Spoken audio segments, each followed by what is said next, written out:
All right, Pulpwood Nation. I'd like to welcome everybody to the Pulpwood Podcast. Yours truly, Swampy, coming straight at you live with my good friend, Turk, Shelton, Carroll here. We're here live at Cripple Acres. He's the owner of Cripple Life and Cripple Acres right here. Turk, how you been doing, brother? Doing okay, man. Appreciate you having me. Hey, man, I appreciate y'all inviting us over, man. That was an awesome supper that Ashley cooked for us, and I always appreciate the hospitality every time you invite us over, brother. It's always a good time, man.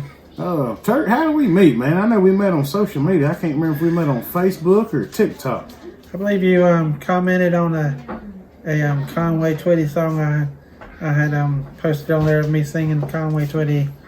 It's only make believe. I remember now. I'm starting to, old memories starting to come back a little bit. Man, you just got 5,000 followers on Facebook, man. Congratulations. Thank you. It's taken a long time to get there. But I just started taking social media a little more serious, maybe 2 months ago. So we working on getting some followers up, but more important, getting some followers that engage. Oh yeah. I tell you what, man, social media, I've met all kind of interesting, cool people on it. It's been a pretty cool journey. Yeah. Turk, where was you born and raised at, man? Born in Gainesville, Shands. Raised mostly Gainesville, Lotchwell area, but pretty much all over North Florida. We've lived all over the place. Oh yeah, man. Yeah. Hey, North Florida, God's country. Yeah. What about your accident, man? You want to talk about the accident, how you got put in the chair? Yeah, we can. Well, I was 17 years old. We lived in Ocala at the time. A buddy of mine was living with us. He got kicked out of his house. 4th of July, we decided we were going to go over to Cedar Key and watch fireworks. We went, took my car, and we went to Gainesville and picked up some friends. And while we were in Gainesville, we found out that the fireworks had been canceled in Cedar Key.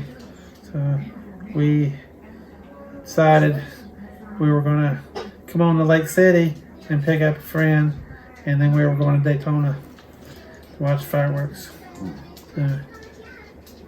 We made our way to Daytona. None of us had any money, so maybe $10 between all of us, and there was 1, 2, 4. I think there was 7 of us totally. Wow.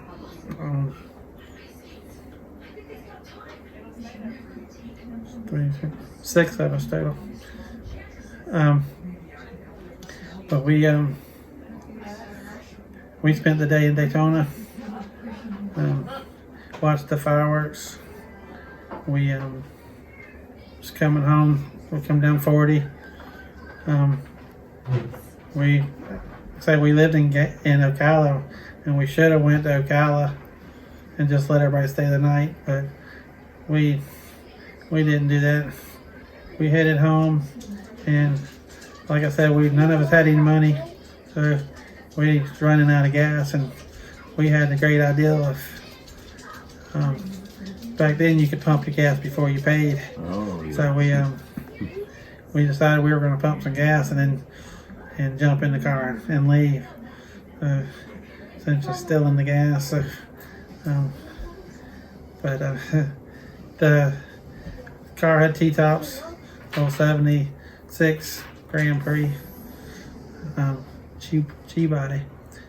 But we had a great plan of, I'd pump the gas, had the T-tops off, and as I'd start to walk in to pay for it, somebody in the car would crank the car, and I would run and jump in, and we'd take off. By the time I got done pumping the gas and hung it up, and maybe took 2 or 3 steps towards the store to like I was going to pay, the woman working, she started screaming over the mic, "I know what y'all are doing. The cops are on their way. Oh, Cops are on man. their way." So we real fast in a hurry and jumped in the driver's seat, and we was on our way. And she was right. The cops were on their way. We could see, and it was, by this time it was dark, of course. And you could see lights coming from a long ways away, and we hammered down on old Grand Prix 307, headed towards Ocala. And as I could tell, the cops were getting closer and closer, and so I seen a road that shot off to the left, so I shot off to the left, and first dirt road I seen, I whipped on that dirt road and turned the lights off, and still was headed down the dirt road in the dark.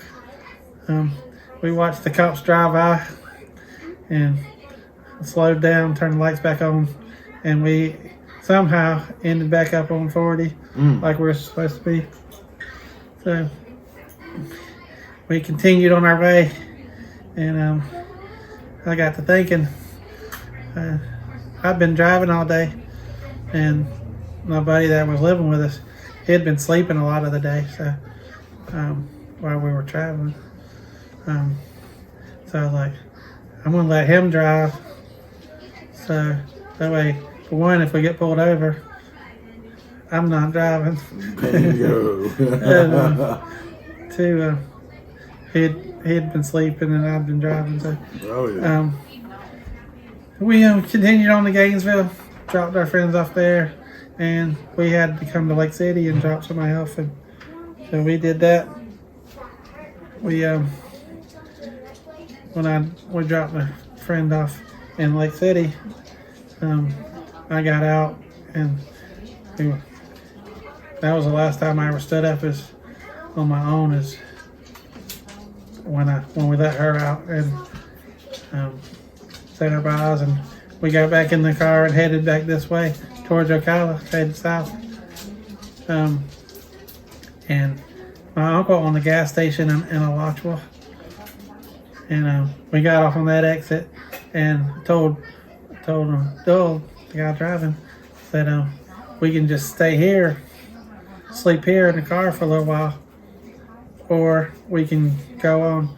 That's your call, you're driving. And I didn't know anybody that was working there that night, and I thought I knew everybody that worked there. Yeah. There was somebody new working, and I didn't know who they were, so with him knowing that, and I told him that he decided that we were going to just go on to the house. And so I got back in the back seat and went back to sleep. We got to the 363 mile marker, which is just north of Zuber.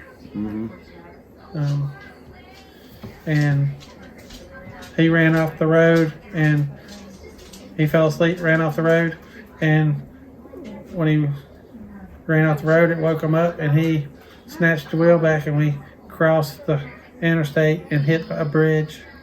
Oh. And where we hit the bridge is where I was laying, and it pushed my head forward and broke my neck in 3 places.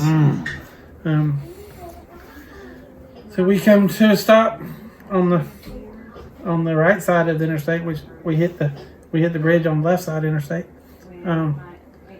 And we when we come to a stop, I told Don how to get to call box and get help.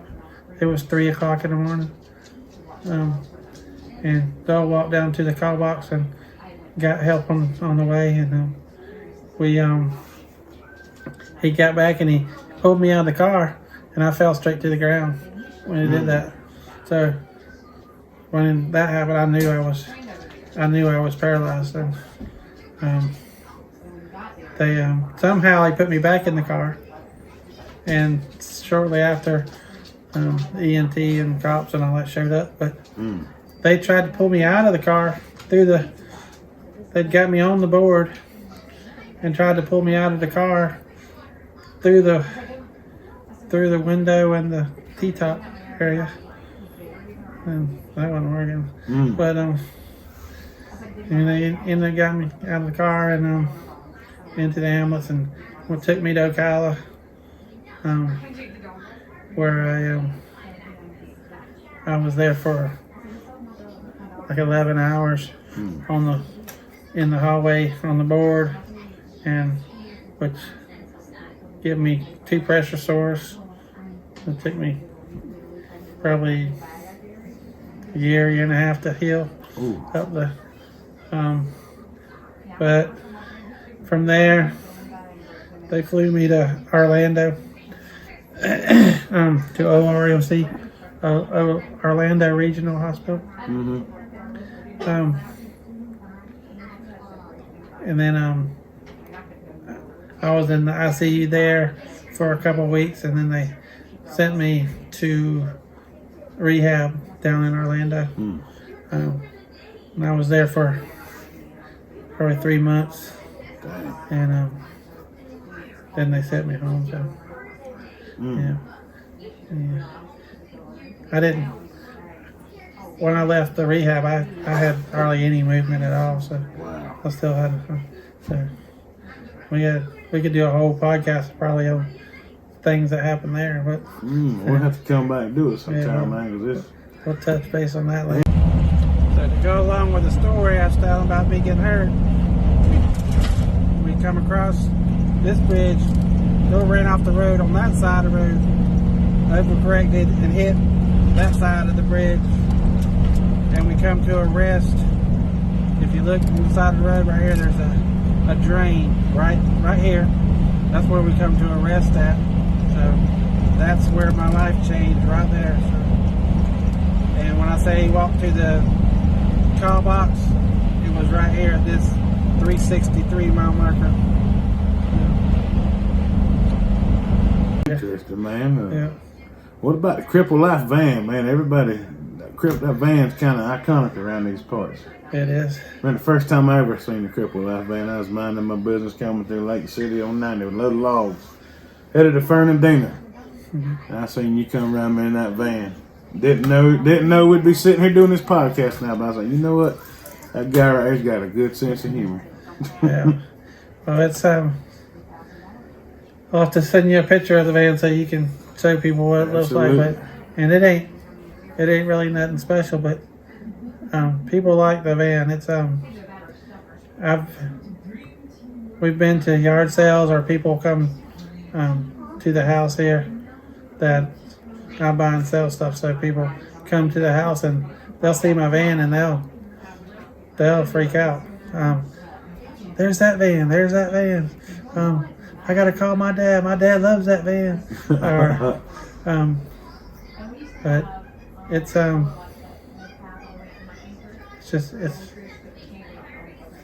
E250.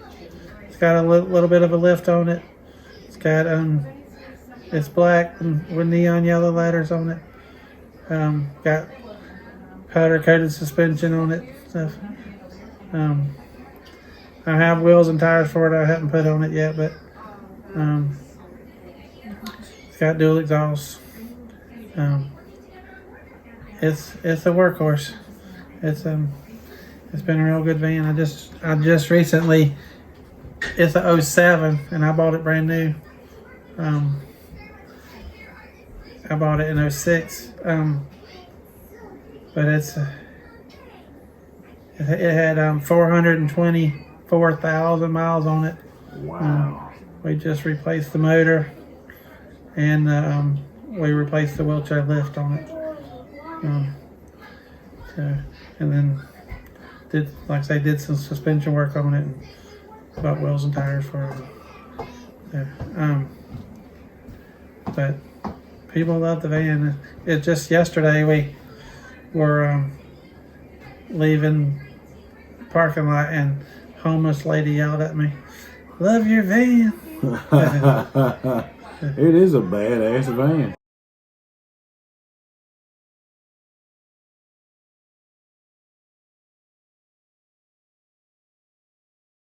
Yeah. He's talking about customers and people coming to see you up here. Tell them all what you do for a living, about your business. Plug all your businesses and all you got. I own 4104 Furniture and Area Rugs. We buy and sell pre-owned furniture and area rugs. I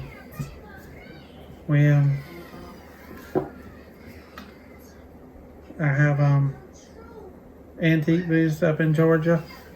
I have 5 booths up in Georgia at Nana's Attic, Lake Park, Georgia. We just pre-owned furniture and pre-owned rugs. We got rugs all sizes.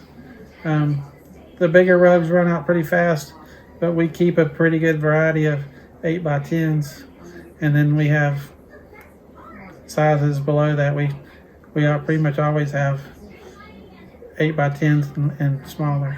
Man, I know y'all took me in there to look at them rugs, man. I ain't ever seen so many rugs in my life. Yeah, there's at probably one place at one time. there's probably we normally have around 500 rugs to choose from. I'm telling you what, Turk's got whatever you want, whatever you're looking for. Chances are Turk's gonna have it. And we don't have it, we usually can find it. So, Other than working on that, what all are you passionate about? What kind of things you like to get into? we anything car related. We like the races. Oh yeah. We did a lot of the drag. We try to get to a lot of drag races, and in the warmer months we do the roundy round tracks.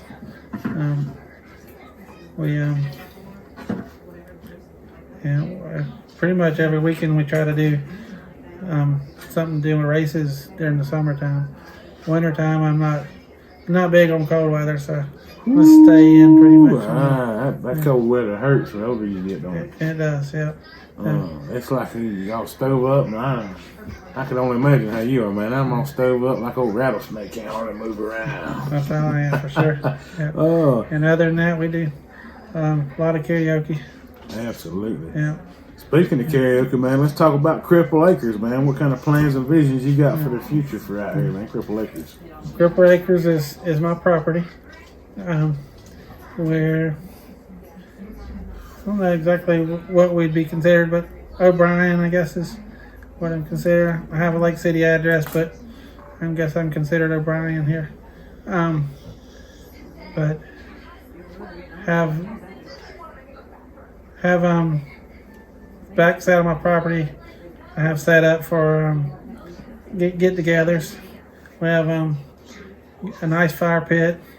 I have I'm getting a pole barn put up there. I haven't got that set up yet, and we're building a stage. I have cornhole and some axe throwing. And, I have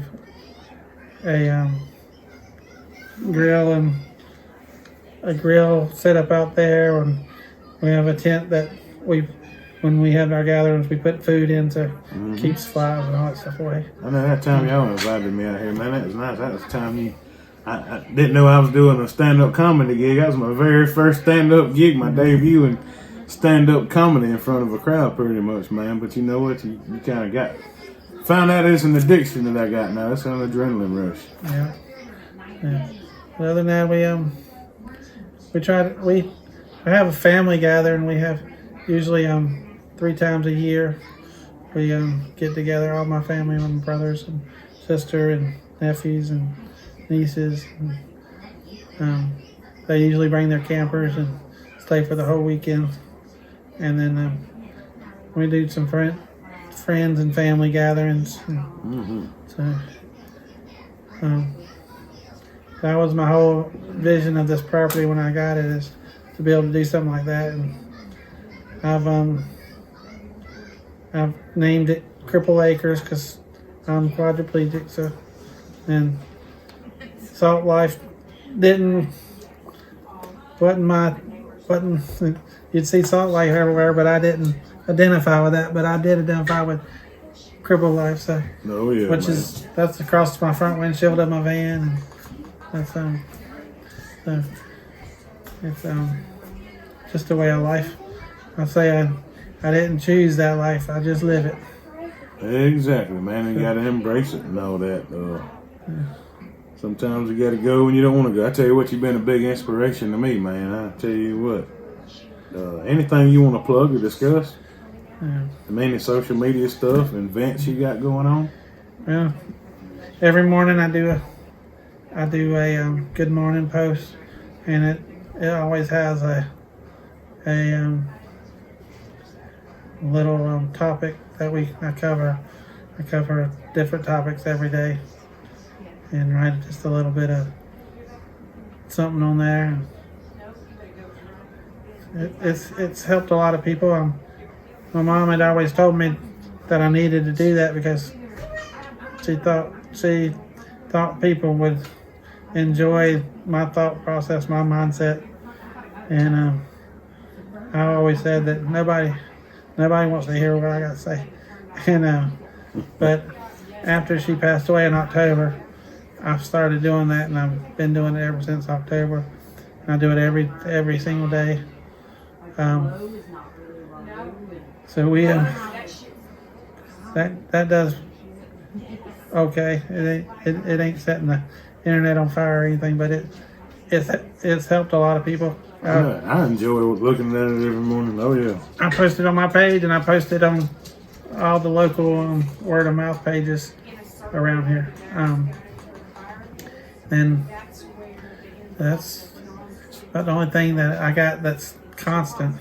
I do have a 12 video series of interviews, social media interviews with successful people, which you and I shot episode 2 for February. Absolutely. So that can be found on my page, Shelton Carroll, on Facebook,